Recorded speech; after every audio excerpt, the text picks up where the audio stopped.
പരിശുദ്ധ പരമ ദിവ്യകാരുണ്യത്തിന് എന്നേരവും ആരാധനയും സ്തുതിയും പുകഴ്ചയും ഉണ്ടായിരിക്കട്ടെ.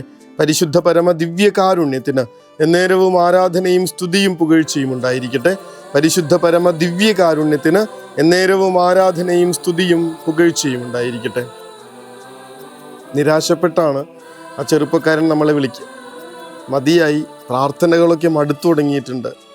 കർത്താവ് പോലും ഇങ്ങനെ കൈവിട്ട് കളഞ്ഞല്ലോ എന്ന് ഓർക്കുമ്പോഴാണ് ഒരു സങ്കടം. അത്രയേറെ പ്രാർത്ഥിച്ചതാണ്, എന്നിട്ടും തോറ്റുപോയി. മുന്നോട്ട് പോകാനാവാത്ത വിധത്തിൽ ഇപ്പോൾ സ്റ്റക്കാണ് ജീവിതം. പരാതികളുടെ കെട്ടഴിക്കുമ്പോൾ അത് നിലയ്ക്കുന്നില്ല, അതിങ്ങനെ തുടർന്നുകൊണ്ടിരിക്കുകയാണ്. കർത്താവിൻ്റെ തിരുമുൻപിൽ ഇങ്ങനെ പരാതിപ്പെട്ടികൾ അഴിക്കാത്ത, തുറക്കാത്ത നമ്മൾ ആരും തന്നെയില്ല.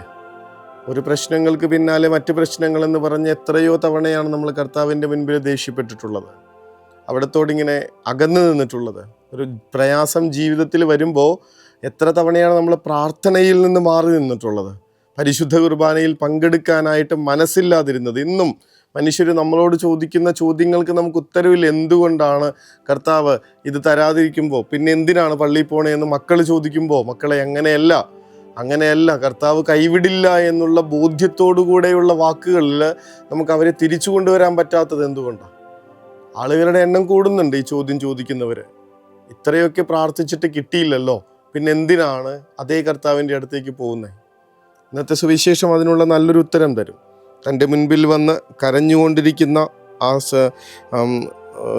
സ്ത്രീ അവിടെ കർത്താവിൻ്റെ അടുത്ത് വന്നു കഴിയുമ്പോൾ, ഗ്രീക്കുകാരിയായിട്ടുള്ളൊരു സ്ത്രീ, സീറോ ഫിനീഷ്യൻ വംശത്തിൽപ്പെട്ട ഗ്രീക്കുകാരിയായിട്ടുള്ളൊരു സ്ത്രീ കർത്താവിൻ്റെ മുൻപിൽ വന്ന് കരഞ്ഞ് പ്രാർത്ഥിക്കുന്നത് തൻ്റെ മകൾക്ക് വേണ്ടിയിട്ടാണ്. തൻ്റെ മകളിൽ നിന്ന് പിശാചിനെ ബഹിഷ്കരിക്കണമെന്ന് അവൾ അവനോട് ആവശ്യപ്പെടുമ്പോൾ, കർത്താവിൻ്റെ വാക്കുകൾക്ക് ഇത്തിരി മൂർച്ച കൂടിപ്പോയോ എന്ന് നമ്മൾ വിചാരിക്കുന്ന വിധത്തിൽ കർത്താവ് വല്ലാതെ അവളെ മാറ്റി നിർത്താൻ നോക്കുന്നുണ്ട്. നമ്മൾ പറയാറില്ലേ, ദൈവം പോലും ഉപേക്ഷിച്ചോ എന്നുള്ള തോന്നലൊക്കെ ഉളവാക്കുന്ന വിധത്തിൽ ശരിക്കും ഈ സ്ത്രീ അത് അനുഭവിക്കേണ്ടതാണ്.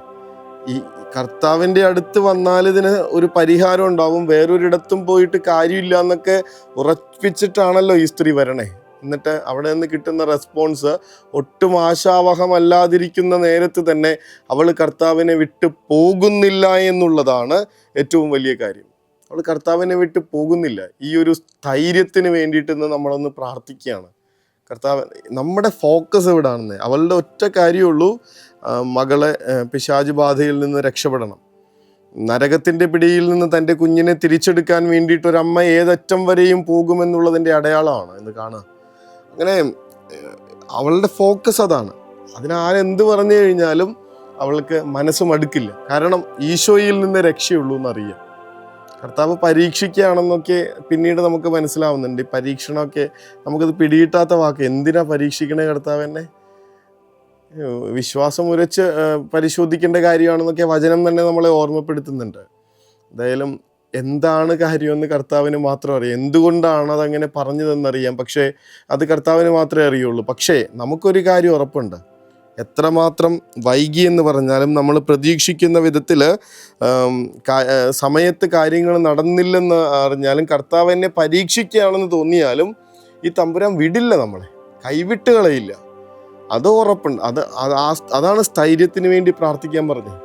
അവസാനം ആ തമ്പുരാൻ നമ്മുടെ ജീവിതത്തിൽ ഇടപെടുക തന്നെ ചെയ്യും.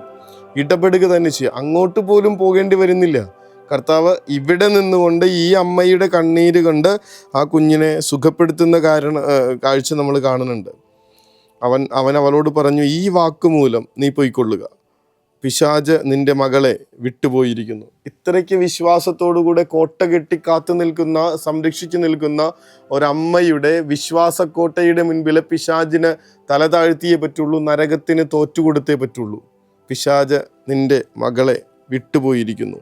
അവൾ വീട്ടിലേക്ക് പോയി. കുട്ടി കട്ടിലിൽ കിടക്കുന്നത് അവൾ കണ്ടു. പിശാച് അവളെ വിട്ടുപോയിരുന്നു. ഇങ്ങനെ എത്ര പേരെ നമ്മൾ സംരക്ഷിച്ചിട്ടുണ്ടെന്ന് കൂടി ഒന്ന് ആലോചിക്കണം. എൻ്റെ വിശ്വാസത്തിൻ്റെ കോട്ട കെട്ടി ഞാൻ സംരക്ഷിച്ചിരിക്കുന്ന എത്ര പേരുണ്ടാവും? എൻ്റെ വീട്, അതുമാത്രം നോക്കിയാൽ മതി, വേറെ ഒരിടത്തേക്കും പോകണമെന്നില്ല.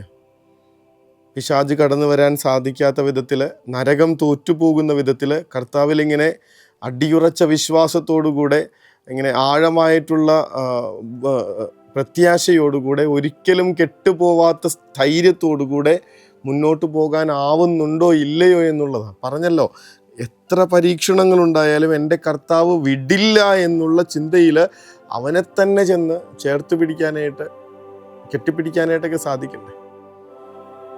തല്ല് കിട്ടുന്നത് അമ്മയുടെ അടുത്ത് നിന്നാണ്. എന്നിട്ട് അതേ അമ്മയെന്ന് വിളിച്ചിട്ടാണ് ഈ കൊച്ചു കരഞ്ഞുകൊണ്ടിരിക്കുന്നത്. നമ്മളൊക്കെ തന്നെയായിരുന്നു. തല്ലുന്ന അമ്മയെ തന്നെ കെട്ടിപ്പിടിച്ചൊരു കുഞ്ഞ് കരയുന്ന കണക്കിവിടെ കർത്താവിൻ്റെ അടുത്ത് വന്നിട്ട് നായെന്ന് വിളി കേട്ടിട്ട് പോലും ആ അമ്മ കർത്താവിനെ വിട്ട് പോകുന്നില്ല. ഈ കുഞ്ഞിനറിയാം അമ്മ ഇങ്ങനെ തന്നോടുള്ള ദേഷ്യം കൊണ്ട് ചെയ്യണതല്ല എന്ന്. ആ കുഞ്ഞിൻ്റേത് കണക്ക് കർത്താവിലേക്ക് ചേർന്ന് നിൽക്കുന്ന, അമ്മയോട് ചേർന്ന് നിൽക്കുന്ന, അമ്മയെന്ന് വിളിച്ചുകൊണ്ട് തന്നെ തല്ലിയ അതേ അമ്മയുടെ അടുക്കലേക്ക് ഓടിച്ചെല്ലുന്ന കുഞ്ഞിൻ്റെ നിഷ്കളങ്കമായിട്ടുള്ള സ്നേഹവും വിശ്വാസവും കണക്ക് അവനിലേക്കൊന്ന് ചേർന്ന് നിൽക്കുക. കിട്ടാതെ പോകുന്ന നിമിഷങ്ങളിൽ കർത്താവ് എന്നെ ഇങ്ങനെ നോക്കിയില്ലല്ലോ എന്നുള്ള പരാതി മാറ്റി വെച്ചിട്ട്, തമ്പുരാനെ നീയല്ലാതെ ഒരിടമില്ല, നീയല്ലാതെ പോകാനായിട്ടൊരു സ്ഥലമില്ല, നീയല്ലാതെ ഞങ്ങൾക്ക് വേറൊരു ആശ്രയമില്ല എന്ന ബോധ്യത്തോടുകൂടെ കർത്താവിങ്കിലേക്ക് ജീവിതം ചേർത്ത് വയ്ക്കുക. ആ ചെറുപ്പക്കാരനായിട്ടൊക്കെ സംസാരിച്ച് കഴിയുമ്പോൾ നമ്മൾ പറയണ കാര്യം അത്രയേ ഉള്ളൂ. അങ്ങനെ ഇങ്ങനെ കർത്താവ് നിനക്ക് തന്ന അനുഗ്രഹങ്ങൾ എത്രയായിരുന്നു. ഡിഗ്രിക്കൊക്കെ പഠിക്കുന്നൊരു പയ്യൻ ഒരു പരീക്ഷയ്ക്ക് തോക്കുമ്പോൾ കർത്താവിൽ നിന്ന് അകന്നു തുടങ്ങുന്നു എന്ന് അമ്മ വന്ന് പരാതി പറയാണ്, സങ്കടപ്പെടാണ്, ഇപ്പോൾ പള്ളിയിൽ പോകുന്നില്ല. അവനോട് നമ്മൾ ചോദിച്ച കാര്യങ്ങൾ +2 വരെയുള്ള കാര്യങ്ങളാണ്. എങ്ങനെയാ ജയിച്ചത്? അത് കർത്താവ് സഹായിച്ചിട്ട് തന്നെ വെച്ചാൽ ഒരാളും പ്രതീക്ഷിക്കാത്ത വിജയമാണ്. അപ്പോൾ അത്രയും തന്ന കർത്താവ് നിനക്കിത് തരാതിരിക്കണമെങ്കിൽ എന്തെങ്കിലും കാരണങ്ങൾ ഉണ്ടാവില്ലേ? നിശബ്ദതയാണ് അപ്പുറത്ത് നിന്ന്. പിന്നീട് ഒരു ഉറപ്പുണ്ട്, വെച്ചാൽ ഈശോയുടെ അടുത്ത് പൊക്കോളാം. ഇതാണ് കാര്യം. ഒന്നും കിട്ടിയില്ലേലും, നമുക്കൊന്നും മനസ്സിലാവുന്നില്ലേലും, കർത്താവ് എന്നെ കൈവിട്ടോ എന്ന് തോന്നുന്ന നിമിഷങ്ങളിലും ഇങ്ങനെ ചേർത്ത് പിടിച്ച്, അവനെ ചേർത്ത് പിടിച്ച് നിൽക്കുന്ന മനുഷ്യർ. I doubt whether there is God or not. ദൈവമുണ്ടോ ഇല്ലയോ എന്ന് എനിക്ക് സംശയമുണ്ടെന്ന് തൻ്റെ ഡയറിയിൽ കുറിച്ച് വയ്ക്കുന്ന വിശുദ്ധ മദർ തെരേസയെക്കുറിച്ച് നമ്മൾ പലതവണ പറഞ്ഞിട്ടുള്ളതാണ്. I doubt whether there is God or not. ദൈവം ഉണ്ടോ ഇല്ലയോ എന്ന് എനിക്ക് ഡൗട്ടുണ്ട്, എനിക്ക് സംശയമുണ്ട്. അത്രയ്ക്ക് പ്രയാസങ്ങളിലൂടെ കടന്നുപോയ ദിവസങ്ങളെക്കുറിച്ച് അമ്മ പറഞ്ഞിട്ടുണ്ട്. ഒരുപാട് ബുദ്ധിമുട്ടുകൾ, ഒരുപാട് പ്രയാസങ്ങൾ. എന്നിട്ടും ഈ പറഞ്ഞ വിശുദ്ധ മദർ തെരേസ പിറ്റേ ദിവസം രാവിലെ ഈശോയുടെ മുൻപിൽ 1 മണിക്കൂർ ദിവ്യകാരുണ്യ സന്നിധിയിലിരിക്കുന്നത് കാണാൻ പറ്റും. കിട്ടുന്നില്ല, കർത്താവിനായിട്ടൊരു കണക്ഷൻ കിട്ടുന്നില്ല. എന്നിട്ടും അവൻ്റെ മുമ്പിൽ ഇരിക്കുമ്പോൾ അവൻ വിട്ടുകളഞ്ഞിട്ടില്ല എന്ന് ആ അമ്മ പിന്നെ തൻ്റെ ഡയറിയിൽ വീണ്ടും കുറിക്കും. ഒരിക്കലും വിട്ടുകളഞ്ഞിട്ടില്ല, ഒരിക്കലും കുറവ് വരുത്തിയിട്ടില്ല. ആ ഈശോയിലേക്ക് നമ്മളെ ഒന്ന് ചേർത്ത് വയ്ക്കുക. കർത്താവിൽ നിന്ന് അകന്നു പോകാത്ത വിധത്തിലുള്ള അത്രയ്ക്ക് ഒട്ടിപ്പിടിക്കുന്ന ഒരു സ്നേഹം ഈശോയോട് ഉണ്ടാവാൻ വേണ്ടിയിട്ട് പ്രാർത്ഥിക്കുക. കർത്താവെ, നീയല്ലാതെ വേറൊരാശ്രയമില്ല എന്നുള്ള ബോധ്യത്തിൽ നിന്ന് അവനോടിങ്ങനെ ചേർന്ന് നിൽക്കുക. കൈവിട്ട് കളയില്ല. അത് മാത്രമാണ് തരാനായിട്ടുള്ള ഉറപ്പ്. പരീക്ഷണങ്ങളിലൂടെ കടന്നു പോകേണ്ടി വന്നാലും, ചില കാര്യങ്ങൾ നമ്മൾ ആഗ്രഹിക്കുന്ന സമയത്തും രീതിയിലും നടക്കാതിരുന്നാലും ഓർത്തേക്കുക, കർത്താവ് കൈവിട്ട് കളയില്ല. ആ ഒരു ബോധ്യത്തോടെ അവൻ്റെ ആശീർവാദത്തിനായി പരിശുദ്ധ സ്നേഹമേ, പരിശുദ്ധ പരമ ദിവ്യകാരുണ്യമേ, അനന്ത സ്നേഹമേ, പരിശുദ്ധ പരമ ദിവ്യകാരുണ്യമേ, അനന്ത സ്നേഹമേ.